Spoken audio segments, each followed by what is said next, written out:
برونتو اف ام. برونتو اف ام، صوتك سابق بخطوة.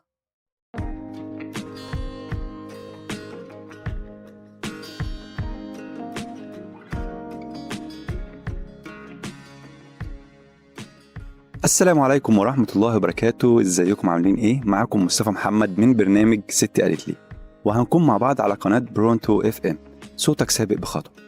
هندردش مع بعض عن شوية أمثلة ستي وستك قالوها لنا زمان وإحنا ما كناش مقتنعين بيها. أنا بقى دوري أقنعك بيها أو ما أقنعكش على حسب المثل يعني وموقفه معانا في الحياة. كل يوم هنقول مثل جديد ويقنعك يا تقنعني بيه. وموضوع حلقتنا النهاردة عن مثل كل اللي يعجبك والبس اللي يعجب الناس.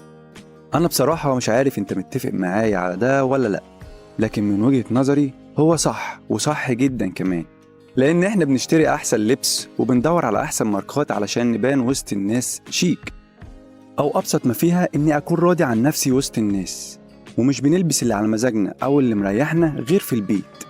إيه، ما اقتنعتش؟ عايز دليل أقوى؟ أنت لما بتشوف حد لبسه مش متناسق بتنتقد فيه ليه؟ مفكرتش ليه لثانية واحدة بس إن ده اللي عاجبه؟ أنت كل اللي فكرت فيه المظهر العام قدام الناس.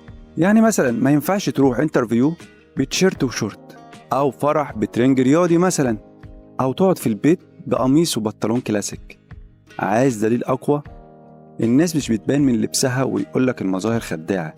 ما هو أصلا محدش بيلبس اللي بيعجبه يا بيه، إحنا بنلبس بس اللي بيعجب الناس واللي بيجذب الناس لينا. عايز دليل أقوى كمان؟ تمام، بس هخبط في البنات شوية. بصراحة هم يستاهلوا، علشان بيقولوا أنا بلبس اللي بيعجبني وبعمل اللي بيعجبني وما يهمنيش كلام الناس.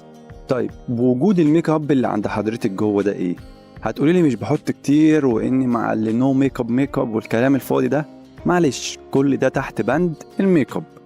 برضو أبسط ما فيها إنك تستمتعي بجمالك اللي هو الخاص بيكي انتي ليكي انتي بس.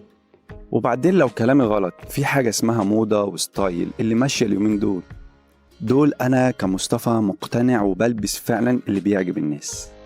أنا كمصطفى ممكن أكون راضي عني في حاجات ممكن ما تعجبش الناس أو تعجبهم، فخلينا نقول أبسط الأمور أوسطهم. ويا رب أكون عرفت أوصل لكم المعنى صح. لو عجبتك الحلقة أو حابب تقول حاجة تكون دمها خفيف وظريف على القلب، اكتب لي في كومنت.